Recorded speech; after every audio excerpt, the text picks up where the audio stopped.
मणिपुर में हिंसा, विधायक का घर जलाया। कांगचिंग जिले में 100 घर फूंके, लूटे गए हाईटेक हथियार और गोला बारूद जब्त। ओडिशा हादसे में पेरेंट्स खो चुके बच्चों को फ्री एजुकेशन। गौतम अडानी, वीरेंद्र सहवाग ने किया ऐलान, बोले उनका बेहतर कल सबकी जिम्मेदारी। महाराष्ट्र में शिवसेना और भाजपा मिलकर लड़ेंगे चुनाव। सीएम एकनाथ शिंदे ने अमित शाह से की मुलाकात।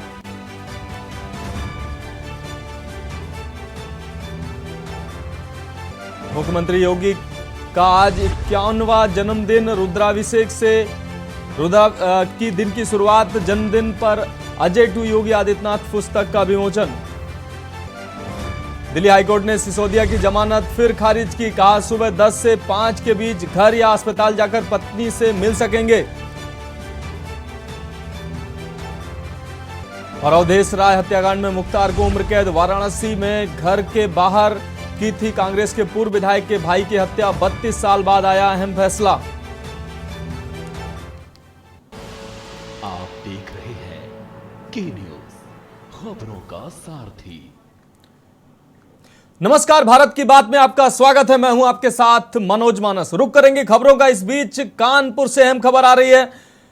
15 साल के लड़के की सरेआम हत्या का मामला सामने आ रहा है। कानपुर से इस वक्त की बड़ी और अहम खबर सामने आ रही है। ग्वालटोली के खलासी लाइन में सरेआम हत्या का यह मामला सामने आ रहा है। 15 साल के लड़के के सिर में मारी गई है गोली। सत्यम नाम के लड़के की मौके पर ही मौत हुई है। तो इस वक्त की बड़ी और अहम खबर कानपुर से आपको दिखा रहे हैं। 15 साल के लड़के के सिर में गोली मारी गई है। सत्यम नाम के लड़के की मौके पर ही मौत हुई है। आपको बता दें, कोहना के गुड़िया घाट का रहने वाला था सत्यम, जिसको गोली मारी गई है और गोली लगते ही सत्यम की मौत हुई है। अपराधियों में नहीं रहा पुलिस का खौफ। तो इस वक्त की बड़ी और अहम खबर कानपुर से आपको दिखा रहे हैं। 15 साल के लड़के की सरेआम हत्या हुई है।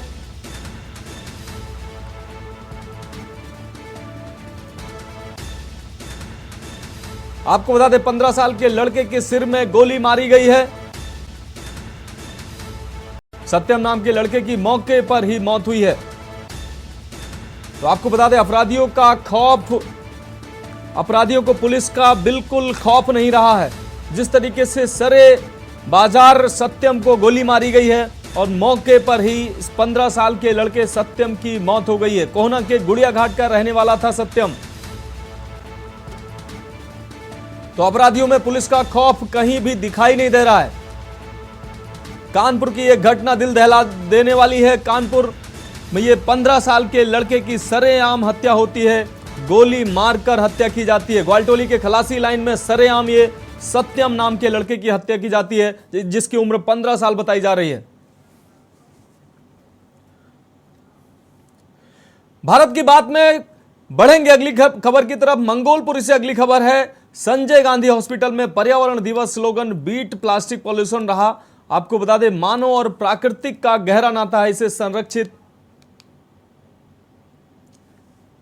संरक्षित और सुरक्षित रखने के लिए 5 जून को हर साल पर्यावरण दिवस मनाते हैं। पर्यावरण की सुरक्षा को लेकर जागरूकता और सचेत रहने को लेकर दिल्ली के संजय गांधी मेमोरियल अस्पताल में विश्व पर्यावरण दिवस मनाया गया, जिसमें मेडिकल सुपरिटेंडेंट एसके अरोड़ा के नेतृत्व में तमाम स्टाफ ने वृक्षारोपण किया और कहा कि जीवनदायिनी धरती को रहने योग्य बनाने के लिए पेड़ पौधों के जीवन को बचाने और पर्यावरण प्रदूषण के कारकों को कम किया जा सकता है। इस कार्य के लिए दूसरों को भी प्रेरित करें।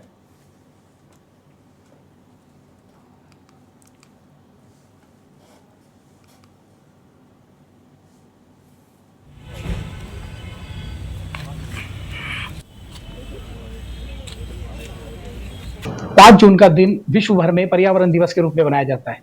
इसको लेकर पर्यावरण की सुरक्षा को लेकर जागरूकता और सचेत रहने का ही कार्यक्रम चलाए जाते हैं, जिसको लेकर आज संजय गांधी अस्पताल में एक पर्यावरण दिवस के तौर पर जागरूकता अभियान चलाया गया, जिसके बारे में बात करने के लिए हमारे साथ मौजूद है संजय गांधी के एमएस एसके अरोड़ा जी। उनसे इस बारे में बात करेंगे।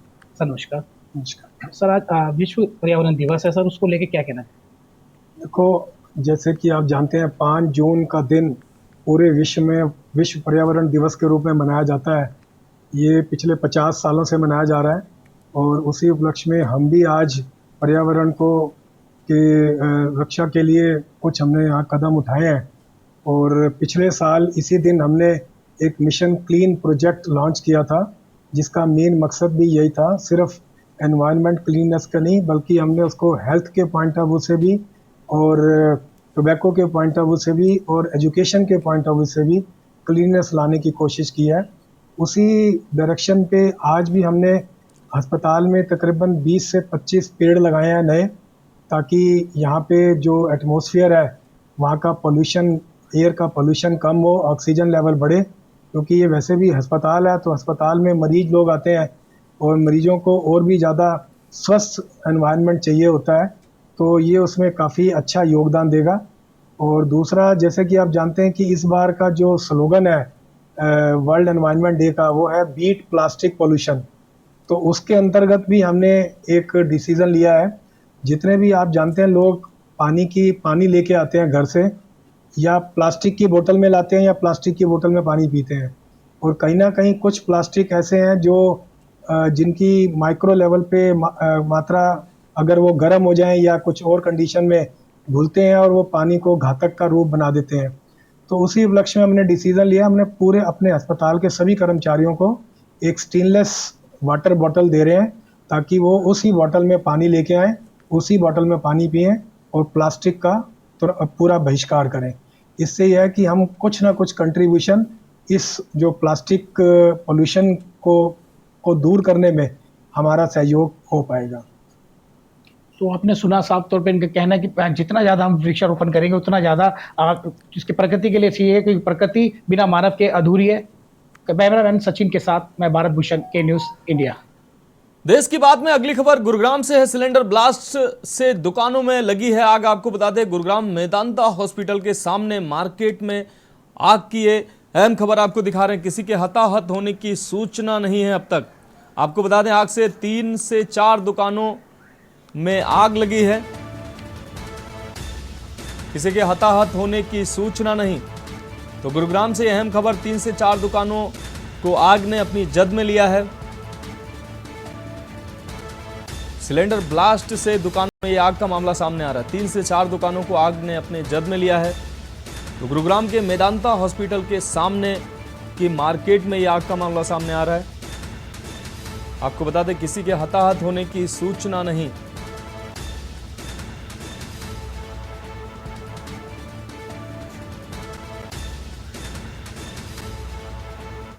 तो गुरुग्राम में सिलेंडर ब्लास्ट से कई दुकानों में आग का मामला ये सामने आ रहा है। 3 से 4 दुकानों को आग ने अपनी जद में लिया है। मेदांता हॉस्पिटल के सामने के मार्केट में ये आग लगने का मामला सामने आ रहा है।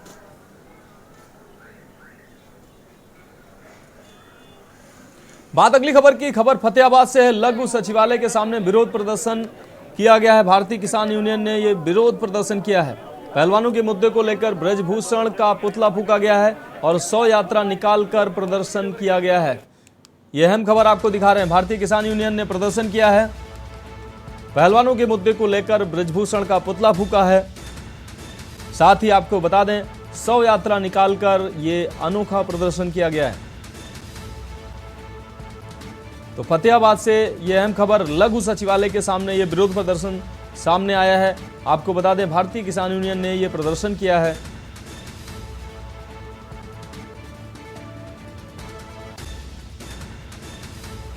तो पहलवानों के मुद्दे पर किसानों के द्वारा यह प्रदर्शन किया गया है। भारतीय किसान यूनियन संगठन ने यह प्रदर्शन किया है। ब्रजभूषण शरण सिंह का पुतला फूंककर और 100 यात्रा निकालकर ये अनोखा प्रदर्शन किया गया है। तो बीकेयू ने डब्ल्यूएफआई के अध्यक्ष ब्रजभूषण सिंह के खिलाफ ये प्रदर्शन किया है। पहलवानों के समर्थन में ये प्रदर्शन किया गया है।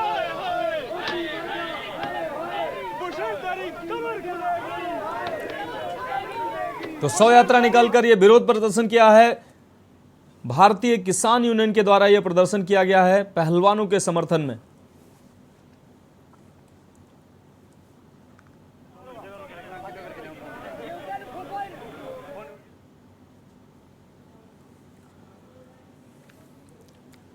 अब बात अगली खबर की। महेंद्रगढ़ शहर के एक निजी हॉस्पिटल में 23 अप्रैल को पॉली की एक महिला की डिलीवरी के दौरान मौत हो गई थी। परिजनों ने अस्पताल के डॉक्टरों के अलावा अन्य स्टाफ पर लापरवाही का आरोप लगाते हुए शहर थाना पुलिस में शिकायत दी थी, जिस पर शहर थाना पुलिस ने मामला दर्ज करके आगामी जांच शुरू कर दी। लेकिन अभी तक पुलिस द्वारा अस्पताल के डॉक्टरों या अन्य कर्मचारियों पर किसी तरह की कार्रवाई नहीं की गई है और न ही गिरफ्तारी की गई है। इससे नाराज परिजनों ने लघु सचिवालय में पहुंचकर एसडीएम हर्षित कुमार को ज्ञापन सौंपा है। मृतक के ससुर रमेश खींची पूर्व पंचायत समिति चेयरमैन ने बताया कि निजी अस्पताल के डॉक्टरों को गिरफ्तार करके कानूनी कार्रवाई करें, अन्यथा मजबूर होकर हमें धरना प्रदर्शन करना पड़ेगा, जिसके जिम्मेवार प्रशासन के लोग होंगे। अगर कोई कार्रवाई नहीं होती है तो 12 जून से लघु सचिवालय या फिर अंबेडकर चौक पर अनिश्चितकालीन धरना दिया जाएगा।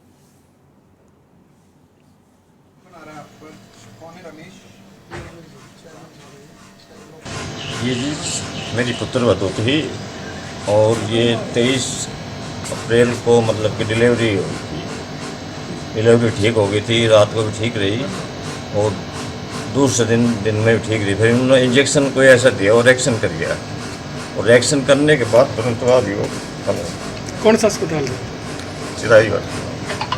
23 अप्रैल को उनकी सीजरियन डिलीवरी हुई थी चिराई अस्पताल में और उस दिन वो बच्ची ठीक थी। हमारा एक पारिवारिक रूप से सारे साथी वहाँ मिलने के लिए गए थे। बच्चे होने पर बधाई भी देकर आए थे। दूसरे दिन सुबह करीब 11 साढ़े 11 बजे चेयरमैन साहब का फ़ोन आया कि बेटी की हालात ख़राब है, मैं अस्पताल में जा रहा हूँ। तो हम भी उनके पीछे पीछे चले गए। तो वहाँ जाके देखा तो बच्ची की हालात थोड़ी सी ख़राब थी, वो सांस लेने में तकलीफ़ बता रही थी। तो हमने वहाँ डॉक्टर से मिलने की कोशिश की, पर डॉक्टर वहाँ मौजूद नहीं था, न ही लेडी डॉक्टर मौजूद थी। वहाँ नर्स और स्टाफ वाले वहाँ मौजूद थे। उन्होंने बताया कि डॉक्टर साहब इंजेक्शन वगैरह देखे गए हैं और हालात ठीक हो जाएगी, वेंटिलेशन पे रखा गया है। देश की बात में अगली खबर फतेहाबाद से। भाजपा प्रदेश प्रभारी विप्लव देव द्वारा उचाना से प्रेमलता को उम्मीदवार बताए जाने पर अजय चौटाला का बड़ा बयान सामने आया है। उन्होंने समझौते में जिसके हिस्से सीट आएगी वही लड़ेगा। जिस सीट से प्रदेश का डिप्टी सीएम जीता हो उस पर कैसे क्लेम कर सकते हैं, समझ नहीं आता है। वहीं पहलवानों के मुद्दे पर अजय चौटाला ने कहा कि हम खिलाड़ियों के साथ हैं, न्याय मिलना चाहिए, जितनी देरी हो रही है उतनी परेशानी बढ़ रही है। बीते दिन गृह मंत्री ने उन्हें आश्वस्त किया है। दिग्विजय के ठाठ वाले बयान पर अजय चौटाला ने कहा कि ठाठ का मतलब यह है कि हमारी फुल फ्लैश, आपको बता दें फुल फ्लैश सरकार होती तो बुजुर्गों की 5100 पेंशन होती, फिर ठाठ होते या नहीं।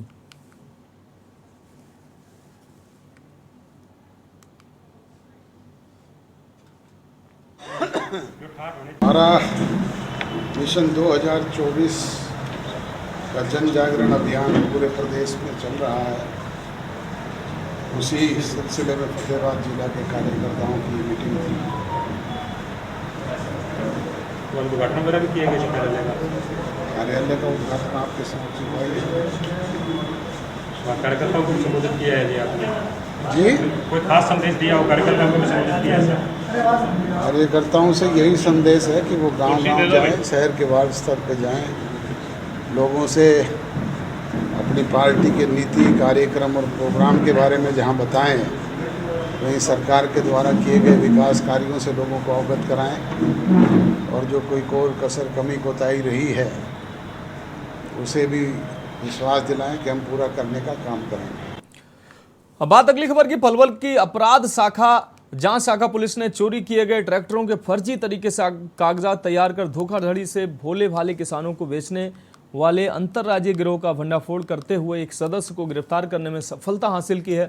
पुलिस ने आरोपी के कब्जे से चोरी किए हुए 50 लाख रुपए के 6 ट्रैक्टर को भी बरामद कर लिया है। पकड़े गए आरोपी के खिलाफ हरियाणा, गुजरात, राजस्थान व मध्य प्रदेश के विभिन्न थानों में चोरी के 10 मामले दर्ज हैं, जिन मामलों में वह जेल भी जा चुका है। पलवल डीएसपी साकिर हुसैन ने प्रेस वार्ता कर मामले की जानकारी देते हुए बताया कि जिला पुलिस अधीक्षक लोकेंद्र सिंह के कुशल मार्गदर्शन में जिला पुलिस लगातार अपराधियों पर अंकुश लगा रही है।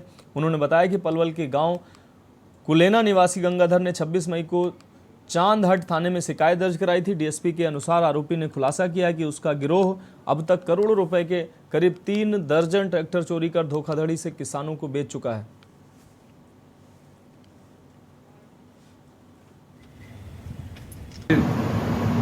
26/5/2023 वो श्री गंगाधर आरोप नैना ने थाना चांट में आकर कंप्लेंट की कि भाई मैंने एक वसीम नाम के लड़के से जो कानपुर का रहने वाला उससे ट्रैक्टर खरीदा था और अब मैं उसे बेचने गया तो मुझे पता चला कि वो फर्जी आरसी है ट्रैक्टर किसी और नाम। तो इस संबंध में उन्होंने मुकदमा दर्ज कराया था जिसमें 411, 379, 411, 467, 68 की धाराओं में मुकदमा दर्ज हुआ। उस मुकदमे को आगे बढ़ाते दौर चाहिए पलवल इंचार्ज श्री इलियास खान ने, उनकी टीम ने जब वसीम को राउंड अप किया और उससे पूछताछ करी तो पूछताछ के दौरान वसीम आरोप कानपुर से काफ़ी बड़े खुलासे हुए जिन्होंने 3-4 लोग और भी शामिल हैं जो MP से हैं। देश की बात में अभी वक्त एक ब्रेक का, जल्द लौटते हैं। आप देख रहे हैं के न्यूज, खबरों का सारथी। ब्रेक के बाद देश की बात में आपका स्वागत है। बात करेंगे अगली खबर की। खबर चंडीगढ़ से। पंजाब के कैबिनेट मंत्रियों और विधायकों द्वारा एक अहम प्रेस कॉन्फ्रेंस की गई। इस दौरान बोलते हुए मंत्री हरपाल सिंह चीमा ने कहा कि कुछ दिन पहले विपक्षी दल ने निर्वाचित प्रतिनिधि के बारे में गलत बयान दिया था, जिसकी हम निंदा करते हैं। प्रेस कॉन्फ्रेंस के दौरान नेता प्रतिपक्ष प्रताप सिंह बाजवा का एक वीडियो भी दिखाया गया जिसमें उन्होंने निर्वाचित प्रतिनिधि के बारे में गलत बयानबाजी की है। हरपाल चीमा ने कहा कि प्रताप सिंह बाजवा का गरीबों दलितों के प्रति ऐसी बयानबाजी कर उनके दिमाग का पागलपन और नफरत को दर्शाता है। उन्होंने प्रताप बाजवा को कहा कि वह दलित समाज से माफ़ी मांगे। हरपाल चीमा ने कहा कि डॉक्टर भीमराव अंबेडकर जी द्वारा बनाए संविधान के अनुसार उन्हें सजा मिलेगी। 1 सप्ताह के अंदर सख्त कार्रवाई की जाएगी। वेलकम आज दी इस अहम प्रेस वार्ता। बात अगली खबर की। आज गुरदासपुर के CIA स्टाफ और धारीवाल पुलिस को संयुक्त अभियान में बड़ी सफलता मिली है, जब 150 ग्राम हेरोइन और एक देसी पिस्टल के साथ 2 युवकों को गिरफ्तार किया है। तलाशी के दौरान इनके पास से 30,000 रुपए से अधिक की ड्रग भी बरामद की गई है। जानकारी देते हुए CIA स्टाफ गुरदासपुर के प्रभारी कपिल कौशल ने बताया कि स्टाफ के ASI कश्मीर सिंह ने मुखबिर की सूचना पर नवागांव झावर निवासी जसविंदर सिंह उर्फ प्रिंस पुत्र बलकार सिंह को गिरफ्तार किया है, जो कि थाना तिवड़ में पड़ता है। सिंधवा गांव के गुरदीप सिंह उर्फ निक्का बाज निवासी सिंधवा को अपाचे मोटरसाइकिल उनके पास से बरामद की गई है। मोम के लिफाफे में नशीला पदार्थ होने की आशंका पर धारीवाल थाने में रिपोर्ट भी दर्ज की गई है। पुलिस मौके पर पहुंचकर जांच की तो मोम का लिफाफा जिसमें 150 ग्राम हीरोइन और 30,200 रुपये जो कि भारतीय मुद्रा में थे वो बरामद किए गए।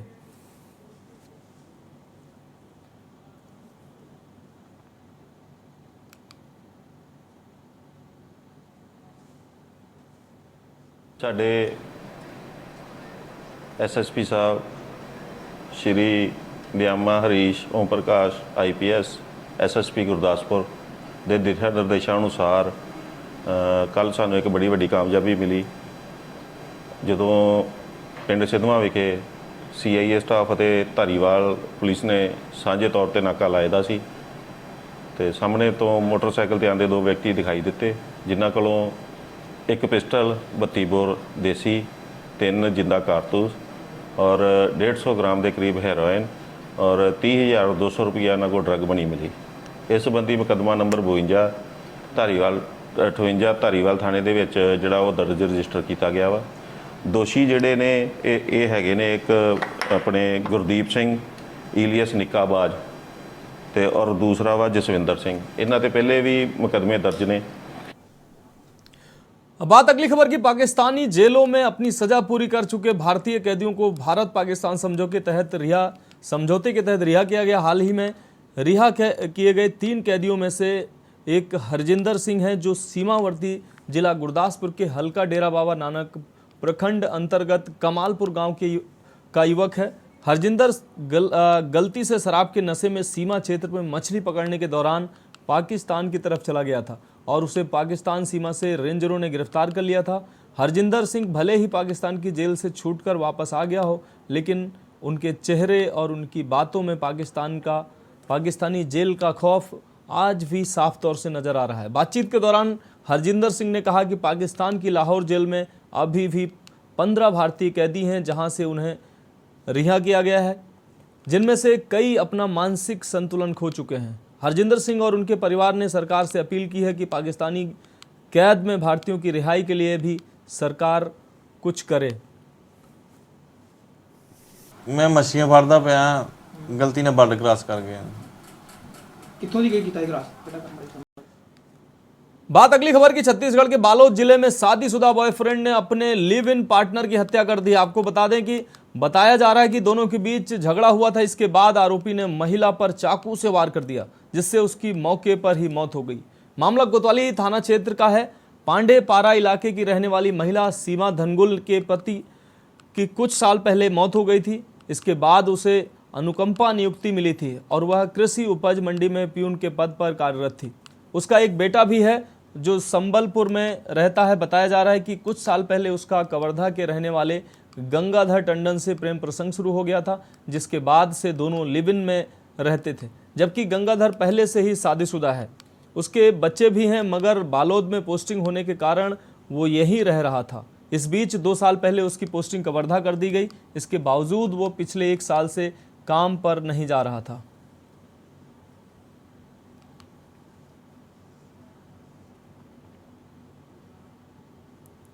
बात अगली खबर की। कबीरधाम के कवर्धा से दिल दहला देने वाला मामला सामने आया है। आपको बता दें, जहां 22 दिन के मासूम को आरोपी महिला ने मां से अलग कर दिया और छुपाकर रखने का प्रयास करने लगी। दरअसल कवर्धा कबीरधाम जिले के थाना तरे गांव जंगल में 22 दिनों पूर्व ही प्रार्थी पवन कुमारी बैगा ने एक बच्चे को जन्म दिया था और अपने परिवार के साथ खुशी से जीवन यापन कर रही थी। लेकिन एक दिन जब प्रार्थी महिला अपने बच्चे के साथ रात में सो रही थी, तभी सुबह लगभग 4 बजे प्रार्थी ने उठकर देखा तो पता चला उसका 22 दिन का मासूम बिस्तर से गायब है। आसपास खोजबीन करने के बाद भी जब बच्चे का पता नहीं चला, तब प्रार्थी ने अपने परिवार के साथ थाना तरेगांव जंगल से जाकर रिपोर्ट दर्ज कराया, जिसके बाद पुलिस ने एक टीम गठित कर बच्चे की तलाश शुरू की। जिसके बाद कबीरधाम पुलिस ने 24 घंटे के भीतर ही एक संदेही महिला मधुबाई से कड़ाई से पूछताछ की तो उसने अपना गुनाह, आपको बता दें, गुम बालक को अपने पास होने तथा अपहरण कर लाना स्वीकार कर लिया। उसने बताया कि मेरे गांव की पवन कुमारी 1 वर्ष पहले शादी होकर ग्राम दुर्जनपुर गई थी, जिसका कुछ दिन पहले एक बच्चा हुआ था। मेरा विवाह आज से 3 वर्ष पूर्व हुआ था, किंतु मेरी एक भी संतान नहीं होने से वो बहुत परेशान थी, इसलिए उसने ऐसा कदम उठाया।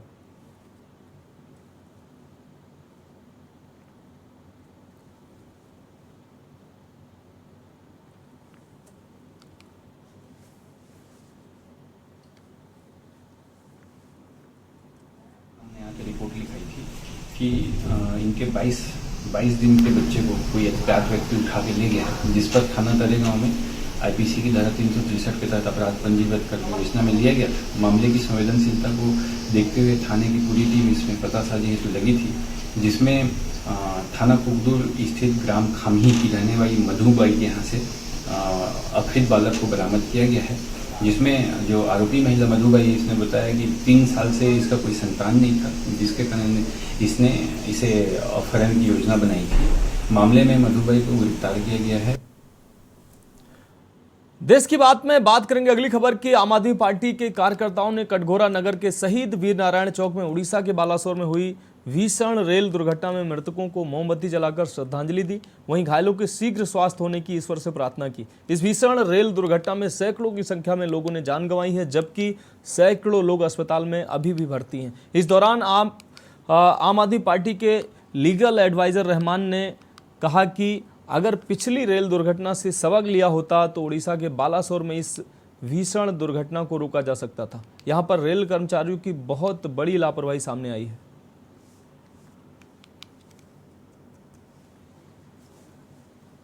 बालासोर में उड़ीसा में जो रेल दुर्घटना हुई है वो शासन और प्रशासन की लापरवाही के कारण हुई है। वहाँ पे रेल के कर्मचारियों द्वारा सही व्यवस्था नहीं किया गया, इस कारण से सिग्नल सही नहीं होने से रेल दुर्घटना हुई है। हमारी मांग है कि इस तरीके की घटना दोबारा ना हो। नैतिकता के कारण रेल मंत्री को तत्काल इस्तीफा देना चाहिए। जो मृत हुए इस दुर्घटना में उनके घर में के लोगों को शासकीय नौकरी दिया जाए, उनको उचित मुआवजा दिया जाए और जो घायल है उनका समुचित उपचार की व्यवस्था की जाए। देश की बात में वक्त है एक और ब्रेक का। ब्रेक के बाद लौटते हैं कुछ अन्य अहम खबरों के साथ। आप देख रहे हैं के न्यूज, खबरों का सारथी। ब्रेक के बाद एक बार फिर से आपका देश की बात में स्वागत है। बात करेंगे अगली खबर की। बाहुबली मुख्तार अंसारी को वाराणसी की एमपी एमएलए कोर्ट ने 32 साल पुराने अवधेश राय हत्याकांड मामले में उम्र कैद की सजा सुनाई है। जैसे ही कोर्ट ने मुख्तार को दोषी करार दिया, उसकी बेचैनी बढ़ गई। उसके चेहरे पर तनाव देखने को मिला। टेंशन के चलते उसने अपना माथा पकड़ लिया। बांदा जेल के अधीक्षक वीरेश राज शर्मा ने आज तक को बताया कि सोमवार यानी आज वाराणसी में अवधेश राय हत्याकांड मामले में मुख्तार की पेशी थी, जो कि वीडियो कॉन्फ्रेंसिंग से कराई गई। पेशी के दौरान दोषी करार देने के बाद मुख्तार ने अपना माथा पकड़कर बैठ गया। टेंशन उसके चेहरे पर साफ तौर से दिखाई दे रही थी। कांग्रेस नेता अजय राय के भाई अवधेश राय की वाराणसी शहर के चेतगंज में 3 अगस्त 1991 को गोली मारकर हत्या कर दी गई थी। अवधेश राय की हत्या के मामले में आरोपी मुख्तार अंसारी पर आरोप लगा था। करीब 32 साल पुराने इस हत्याकांड पर आज यानी सोमवार को वाराणसी की एमपी एमएलए कोर्ट ने अपना अहम फैसला सुनाया है।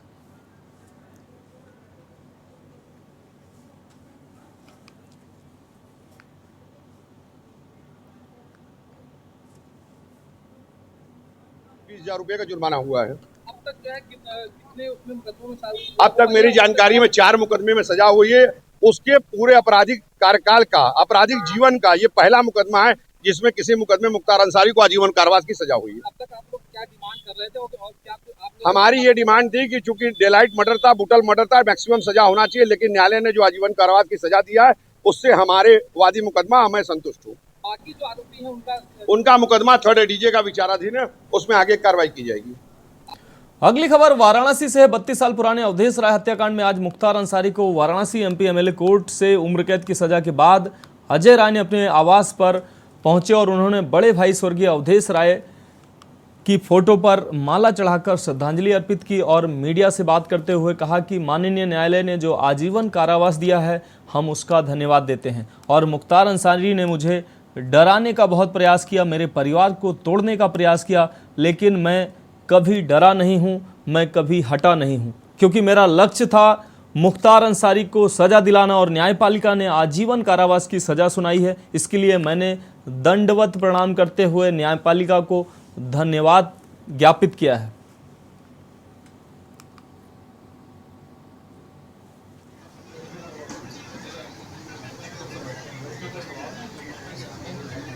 जैसे दुर्दांत अपराधी से मैं लगातार लड़ता रहा और भरोसे पे कि कुलसला पिंडरा के लोग मेरे साथ खड़े हैं, काशी के लोग मेरे साथ खड़े हैं।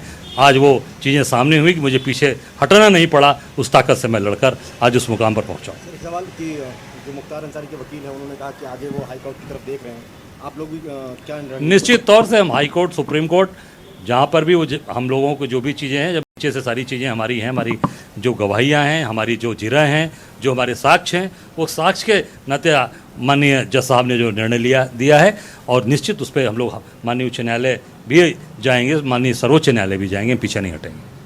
अगली खबर लखनऊ से है। वाराणसी में मुख्तार अंसारी मामले की सजा पर भाजपा प्रवक्ता राकेश त्रिपाठी ने प्रतिक्रिया दी है। राकेश त्रिपाठी ने कहा कि योगी सरकार के कारण माफियाओं पर शिकंजा कसा जा रहा है। अभियोजन पक्ष की चुस्ती दुरुस्ती के कारण अपराधियों को सजा हो रही है। अपराधी को सजा से लोगों को कानून पर भरोसा बढ़ रहा है। मुख्तार अंसारी जैसे माफिया जो जराइम की दुनिया के बेताज बादशाह हुआ करते थे, योगी आदित्यनाथ सरकार आने के बाद कानून का कठोरता से शिकंजा कसा है। उसकी वजह से आज गवाह अपनी गवाही पर अड़े हुए हैं और एक के बाद एक लगातार फैसले आ रहे हैं। अभियोजन पक्ष ने पूरे मामलों में चुस्ती के साथ पैरवी की है, इसीलिए लगातार कोर्ट के द्वारा उनको आजीवन कारावास और तमाम गंभीर मामलों में सजा के फैसले हो रहे हैं। इन सजा के फैसलों से उनमें उम्मीद की किरण जमती है। जो मुख्तार अंसारी के अपराधों से पीड़ित थे, उनके जख्मों पर मरहम लगता है। योगी आदित्यनाथ सरकार में किसी भी माफिया को माफी नहीं मिल सकती है। देश की बात में बात करेंगे अगली खबर की। Deputy CM Brajesh Pathak action mode में नजर आ रहे हैं। प्रदेश में लापरवाह डॉक्टरों पर कड़ी कार्रवाई की जा रही है। सोमवार को हाथरस के 6 लापरवाह डॉक्टरों को सस्पेंड किया गया है। यह डॉक्टर लगातार ड्यूटी से गैर हाजिर चल रहे थे। ड्यूटी में शिथिलता बरतने पर डॉक्टरों पर यह कार्रवाई की गई है। हाथरस के जिला महिला चिकित्सालय, बांग्ला संयुक्त जिला चिकित्सालय, सामुदायिक व प्राथमिक स्वास्थ्य केंद्र में भी तैनात डॉक्टरों पर कार्रवाई की गई है।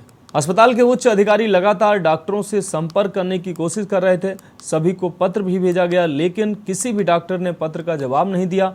डिप्टी सीएम ब्रजेश पाठक के संज्ञान में मामला आया। इस संबंध में हाथरस जिलाधिकारी से भी जानकारी मिली थी। डिप्टी सीएम ब्रजेश पाठक ने कहा कि डॉक्टर नियमित रूप से तय समय पर ड्यूटी पर आएं, ओपीडी व भर्ती मरीजों को इलाज उपलब्ध कराएं, सरकारी अस्पतालों में आने वाले मरीजों को मुफ्त इलाज उपलब्ध कराएं।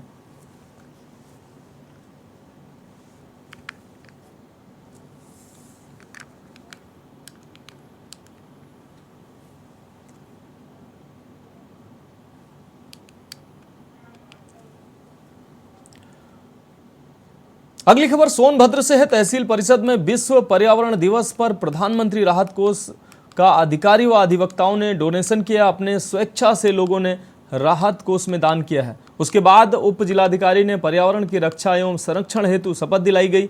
इस दौरान पर्यावरण के संबंध में लोगों को जागरूक किया गया। पर्यावरण की महत्ता के संबंध में विस्तृत रूप बताया गया। मानव जीवन में स्वास्थ्य और हरित पर्यावरण के महत्व के बारे में वैश्विक जागरूकता फैलाने के लिए प्रतिवर्ष 5 जून को विश्व पर्यावरण दिवस मनाया जाता है। पर्यावरण की सुरक्षा करने की जिम्मेदारी प्रत्येक व्यक्ति की है।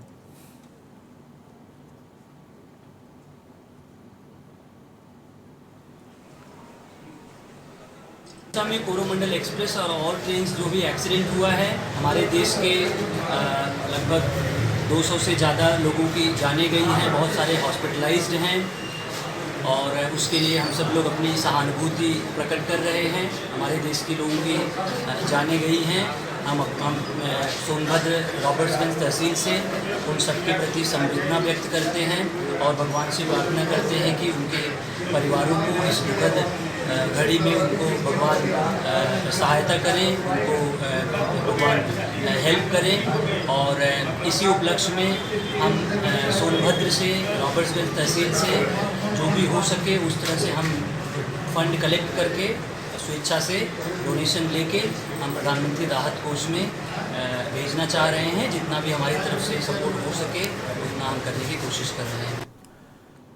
बात अगली खबर की। सोनभद्र में पुलिस को बड़ी सफलता मिली है। पुलिस ने यहां 2 करोड़ रुपए के अवैध अंग्रेजी शराब के साथ 3 शराब तस्करों को गिरफ्तार किया है। तस्करों के निशानदेही पर पुलिस ने 3 डीसीएम ट्रक से 1855 पेटी में कुल 16,695 लीटर अवैध अंग्रेजी शराब बरामद की है। आरोपी दिल्ली से शराब लोड करके झारखंड तक ले जा रहे थे। पुलिस ने आरोपियों के खिलाफ मादक पदार्थ तस्करी के मामले में केस दर्ज कर लिया है। सोनभद्र एसपी डॉक्टर एसबीर सिंह ने मामले का खुलासा करते हुए बताया कि जिले में अवैध शराब तस्करी का मामला लगातार सुनने में आ रहा था।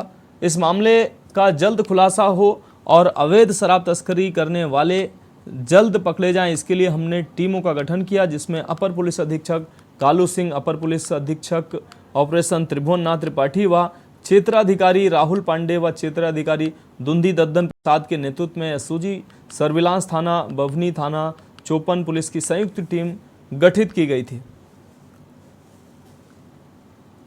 सोनभद्र में थाना बभनी और थाना चौपन एसओजी की टीम और सर्विलांस की टीम ने एक संयुक्त कार्रवाई की है, जिसमें 3 शराब तस्कर पकड़े गए हैं। अंतर्प्रांतीय शराब तस्कर हैं। 3 बड़े वाहन ट्रक और डीसीएम इसमें पुलिस को शराब से लदे हुए मिले हैं। अवैध शराब से शराब पंजाब हरियाणा से लेके और झारखंड पहुंचाई जानी थी। इसको हमारी टीम ने बीच में ही ट्रैप कर लिया है। शराब लगभग 16,700 लीटर लगभग शराब है, जिसकी मार्केट वैल्यू 1.5 करोड़ से ज़्यादा की है। टोटल इसमें 1855 पेटी शराब पुलिस को बरामद हुई है और 3 अभियुक्त हैं। इसमें एक पंजाब का रहने वाला है, एक हरियाणा का रहने वाला है, एक हिमाचल प्रदेश का रहने वाला है। 3 अभियुक्तों की पुलिस ने इसमें गिरफ्तारी की है। रुक करेंगे अगली खबर की। ब्रजभूषण शरण सिंह के समर्थन में राजपूत समाज ने बागपत कलेक्ट्रेट पहुंचकर राष्ट्रपति के नाम जिलाधिकारी को ज्ञापन सौंपा है। ज्ञापन में राजपूत समाज के लोगों ने खाप चौधरियों के विरोध को तालिबानी फरमान बताया है। वहीं डीएम को ज्ञापन सौंपकर मामले की निष्पक्ष जांच की मांग की है और दोषियों पर सख्त कार्रवाई की भी मांग की है। दरअसल कुश्ती संघ के अध्यक्ष सांसद ब्रजभूषण सिंह और पहलवानों के बीच चल रहे मामले में लगातार नए मोड़ आ रहे हैं। जहां पश्चिमी उत्तर प्रदेश में खाप चौधरियों ने ब्रजभूषण सिंह को जल्द गिरफ्तारी के लिए कहा है, वहीं बागपत का राजपूत समाज ब्रजभूषण सिंह के समर्थन में उतरा है। राजपूत समाज ने डीएम को राष्ट्रपति के नाम ज्ञापन सौंपा है और कहा है कि ब्रजभूषण सिंह पर जो आरोप लगाए गए हैं उनकी निष्पक्ष जांच होनी चाहिए, उसके बाद जो भी दोषी हो उससे सजा मिलनी चाहिए।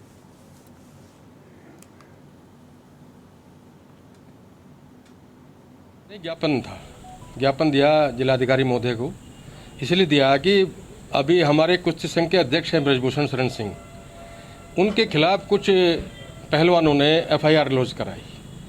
हमने कुछ नहीं कहा, एफआईआर लॉन्च कानून काम करेगा, लेकिन विरोध में खाप पंचायत के अरेस्ट करो, जबकि कानून अपना काम कर रहा है, कानून को काम करने दो। यहाँ न्याय पंचायत है, न्यायपालिका है, सरकार है चुनी हुई, देश है, संविधान है, तो फिर ये खाप पंचायत ऐसा क्यों कह रही है कि उसको अरेस्ट करो? जब एविडेंस मिल जाएंगे पुलिस को उनके एविडेंस, तो अपने आप अरेस्ट कर लेगी। तो खाप पंचायत के कहने से हम इसका विरोध करते हैं कि खाप पंचायत कौन है कहने वाली कि ब्रजभूषण सिंह शरण को आप अरेस्ट करिए, हम इसका विरोध करते हैं। मामला ये है, ब्रजभूषण शरण जी जब से कुश्ती संघ के अध्यक्ष बने हैं, उन्होंने कुश्ती को एक अखाड़े से निकालकर पूरे देश में उसको पहुंचा दिया, हर प्रदेश में कुश्ती संघ बना दिया और हर देश के हर नागरिक को अंतर्राष्ट्रीय स्तर पर जाने की सुविधा मुहैया करा दी। वो जो एक अखाड़े का वर्चस्व था, जो यहाँ देश में प्रदेश में बिना लड़े, देश में बिना लड़े सीधे विदेश में लड़ने कुश्ती लड़ने जाते थे, उनका एक परिप्लान एक सिस्टम था, उस सबको ध्वस्त किया। इस वजह से ब्रजभूषण सिंह शरण के खिलाफ झूठे आरोप लगाए जा रहे हैं। ब्रजभूषण शरण सिंह ने सीधा सीधा कहा है कि अगर मैं दोषी हूँ, मैं दोषी पाया जाऊँ तो मैं 100वीं फांसी लगा लूँगा। उनके खिलाफ निष्पक्षता से जांच होनी चाहिए। हम ये नहीं चाहते अगर कोई दोषी है वो कि उसको छोड़ा जाए, लेकिन एक निर्दोष आदमी को इस तरह से फंसाया जाना, एक षड्यंत्र में फंसाया जाना, और 161 के बयान वो दे चुके, 164 के बयान वो दे चुके न्यायालय में, खिलाड़ी 164 के बयान नहीं कराए हैं, वो न्याय। खबर लखनऊ से है, जहां उत्तर प्रदेश के जल शक्ति मंत्री स्वतंत्र देव सिंह ने विश्व पर्यावरण दिवस के अवसर पर इंदिरा गांधी प्रतिष्ठान में आयोजित कार्यक्रम में एफटीके प्रशिक्षित महिलाओं को डीबीटी के माध्यम से प्रोत्साहन राशि वितरण कार्यक्रम का शुभारंभ किया। इस अवसर पर प्रमुख सचिव नमामि गंगे एवं ग्रामीण जलापूर्ति विभाग अनुराग श्रीवास्तव, प्रबंधक निदेशक जल निगम बलकार सिंह भी उपस्थित रहे।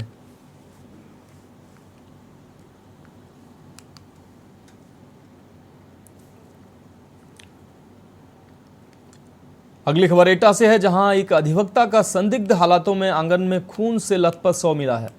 घटना की सूचना पर पहुंची पुलिस ने मामले की बारीकी से जांच शुरू कर दी है। पुलिस ने शव को कब्जे में लेकर पोस्टमार्टम हाउस भेज दिया है। आपको बता दें कि अधिवक्ता योगेंद्र कोतवाली नगर के शांति नगर गए हुए थे, अपने गांव थाना जैथरा के नगला बिछंद में रहते थे। पुलिस के अनुसार घर में लगे हुए इंजन के पास खून पड़ा मिला। अधिवक्ता की मौत का कारण फिलहाल स्पष्ट नहीं हो पाया है। पोस्टमार्टम रिपोर्ट आने के बाद ही मौत के कारणों का पता चल सकेगा।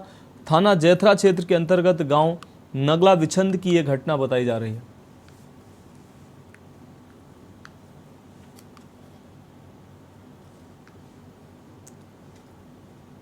रुक करेंगे अगली खबर का। फतेहाबाद के गांव नगरचंद में जल भराव और गौशाला की दुर्दशा को लेकर भारतीय किसान यूनियन भानु गुट द्वारा युवा जिला अध्यक्ष नरेंद्र सिंह जादौन के नेतृत्व में ब्लॉक कार्यालय फतेहाबाद पर धरना प्रदर्शन किया गया तथा समस्याओं को लेकर एक ज्ञापन एसडीएम दीपक कुमार पाल को सौंपा गया। ब्लॉक फतेहाबाद के गांव नगरचंद में जल भराव के कारण लोग अपने आस्तियाने को छोड़कर किराए के मकान में रहने के लिए विवश नजर आ रहे हैं। जल भराव के कारण बच्चे संक्रमित होकर बीमार हो रहे हैं। वहीं समस्या के समाधान को लेकर अधिकारी आंखें बंद किए हुए हैं।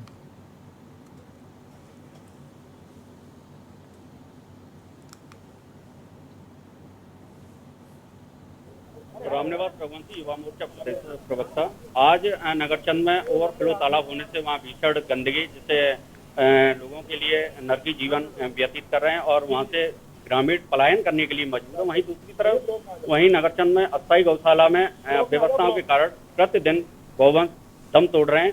कहीं न कहीं मुख्यमंत्री जी की जो योजनाएं हैं कि गौवंश को सड़क पर नहीं घूमने चाहिए, गौवंश गौशाला में सुरक्षित उनको दाना पानी चारा मिलना चाहिए, तो कहीं न कहीं ये बीडीओ फतेहाबाद और एडीएम फतेहाबाद उनकी योजनाओं को पलीता लगाने का काम कर रहे हैं। कई बार भारतीय किसान यूनियन भानु के शीर्ष नेतृत्व ने स्थानीय पदाधिकारियों ने एसडीएम साहब को और बीडीओ साहब को अवगत कराया कि इन समस्याओं का निस्तारण किया जाए, लेकिन अभी तक कोई भी उनके कानों पर जूं तक नहीं रहेंगी। वैसे तो किसानों की अनगिनत समस्याएं हैं, लेकिन खासकर हम 2 समस्याओं को लेकर यहाँ पर धरना प्रदर्शन कर रहे हैं। सर्वप्रथम हमारी मांग ये है कि ग्राम पंचायत नगरचंद के अंदर एक अस्थायी गौशाला है। उस गौशाला में आए दिन भूख से तड़प तड़प कर बिलक बिलक कर गायें मर रही हैं। जिस देश के अंदर गायों को माता के रूप में पूजते हैं, उनकी इतनी दयनीय स्थिति है कि वो आए दिन डेली जिस दिन आप जाओगे उस दिन आपको 2-4 मृत मिलेंगे। चारे की व्यवस्था नहीं है, पानी की व्यवस्था नहीं है। उस चीज को लेकर गायों की जिंदगी कैसे बचा सकें, उसको लेकर यहाँ पर धरना प्रदर्शन रखा गया। अगली खबर मैनपुरी से, जहां प्लांट निर्माण के दौरान असलाधारियों के बैठने का वीडियो वायरल हो रहा है। वहीं असलाधारियों द्वारा खुद ही वीडियो बनवाकर वायरल करने की आशंका जताई जा रही है। आपको बता दें कि दहशत फैलाने के लिए वीडियो वायरल किया गया है। वीडियो में पिस्टल व 2 राइफलधारी दिखाई दे रहे हैं। इन दबंगों पर प्लाट पर अवैध कब्जे का आरोप है। इस मामले की जांच के लिए एसपी को प्रार्थना पत्र दिया गया है। थाना दन्नाहार इलाके के देवामई का ये मामला बताया जा रहा है। थाना दन्नाहार में एक प्लाट के निर्माण के दौरान 3 असलाधारी लोगों के बैठने का वीडियो वायरल हुआ है और इस संबंध में एक प्रार्थना पत्र भी प्राप्त हुआ है, जिसको संज्ञान में लेकर विधिक कार्रवाई की जा रही है। अब बात अगली खबर की। रायबरेली में जमीनी विवाद में दबंगों ने एक युवती सहित उनके परिजनों की जमकर पिटाई कर दी। परिजनों ने गंभीर रूप से घायल युवती को जिला अस्पताल में भर्ती कराया है। वहीं थाने में फरियाद लेकर पहुंचे फरियादी को दारोगा ने जमकर पीट दिया, जिसके बाद पीड़ित फरियादी न्याय की गुहार लगाने पुलिस अधीक्षक के कार्यालय पहुंचा। आपको बता दें कि ऐसे मामलों को लेकर बछरावा थानेदार हमेशा सुर्खियों में रहते हैं। आमजनों के द्वारा थानेदार के कारनामों की आए दिन शिकायत होती रहती है। बछरावा थाना क्षेत्र के ठाकुरगंज इलाके का ये मामला बताया जा रहा है।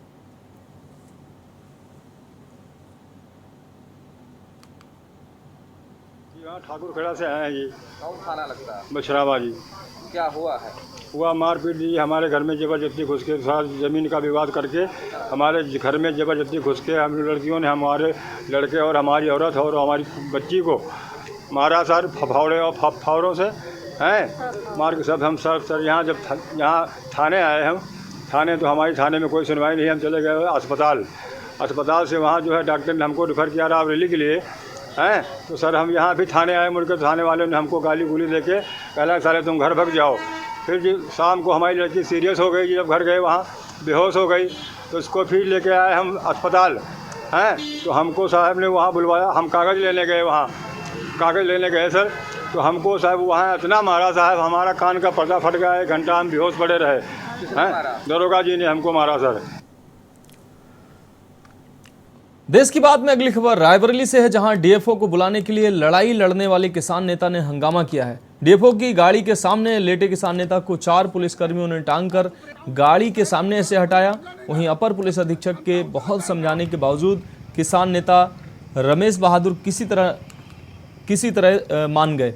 पर्यावरण दिवस पर वन विभाग के अधिकारियों का किसान नेता रमेश बहादुर विरोध कर रहे थे। आपको बता दें कि धड़ल्ले से हरे पेड़ों को काट रहे वन माफियाओं व अधिकारियों के विरोध में जिलाधिकारी कार्यालय के सामने धरना प्रदर्शन किया था। काफी हंगामे व अपर पुलिस अधीक्षक के आश्वासन के बाद किसान नेता ने अपना धरना समाप्त किया।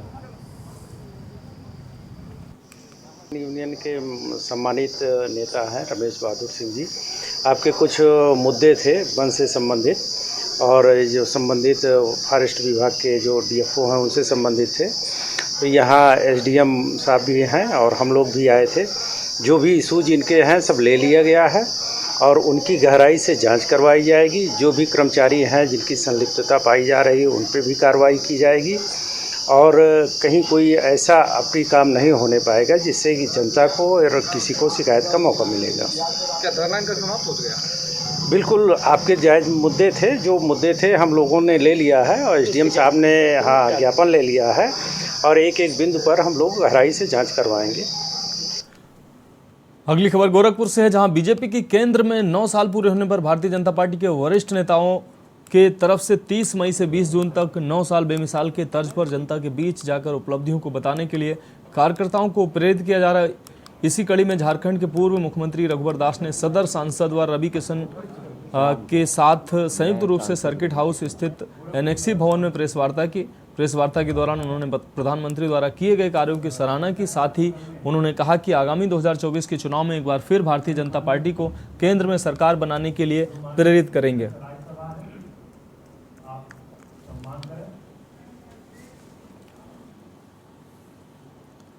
देश की बात में वक्त है एक और ब्रेक का, जल्द लौटते हैं। आप देख रहे हैं के न्यूज, खबरों का सारथी। ब्रेक के बाद देश की बात में एक बार फिर से आपका स्वागत है। खबर कन्नौज से है, जहां एसडीएम ने सदर तहसील में वृक्षारोपण किया है। तहसील सभागार में एसडीएम गरिमा सिंह ने पर्यावरण सुरक्षा को लेकर स्पीच दी। वहीं उन्होंने तहसील कर्मियों को लाइफ प्रतिज्ञा शपथ दिलाई है। साथ ही सभी अफसरों व कर्मियों को 5-5 पौधे लगाने के लिए प्रेरित भी किया। विश्व पर्यावरण दिवस पर आमजन को भी जागरूक किया गया।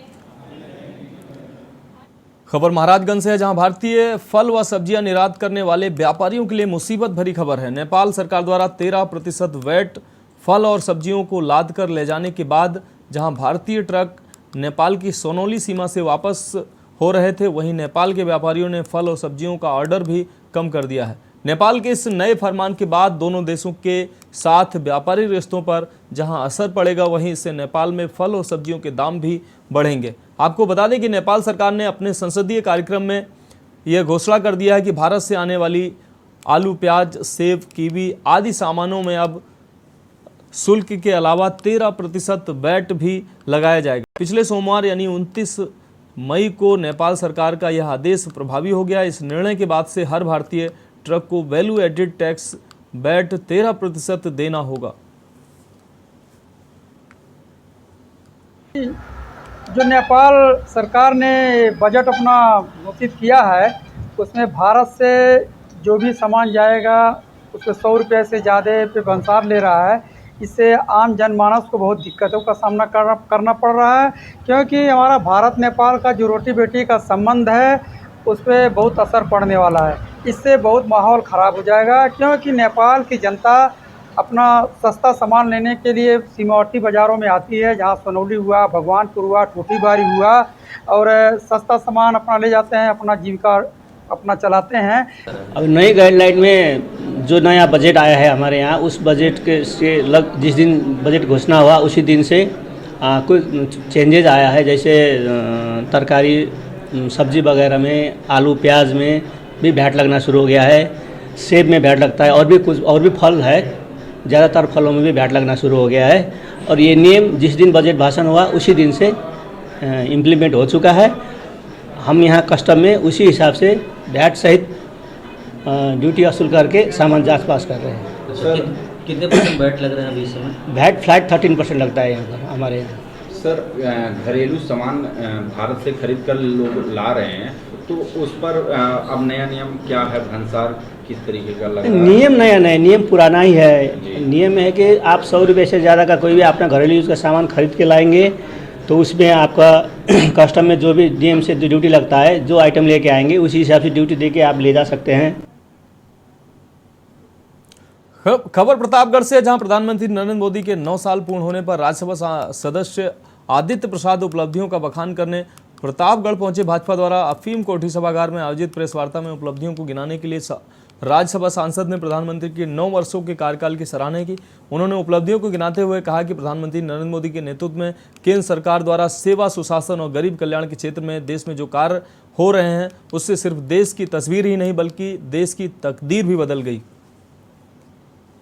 प्रकार से हमारे आदरणीय प्रधानमंत्री जी तुरंत उस घटनास्थल पर जाने का काम करते हैं। आदरणीय रेल मंत्री अश्विनी वैष्णव जी लगातार उस घटनास्थल पर कैंप किए हुए हैं और त्वरित माननीय मंत्री जी के आग्रह पर प्रधानमंत्री जी ने निर्देश दिया है कि सीबीआई जांच होगी और जो दोषी व्यक्ति होगा इस दुर्घटना में उसको बख्शा नहीं जाएगा, उसको कड़ी से कड़ी सजा दी जाएगी। देश की बात में अभी के लिए इतना ही। मुझे दीजिए इजाजत और आप देखते रहिए के न्यूज़ इंडिया।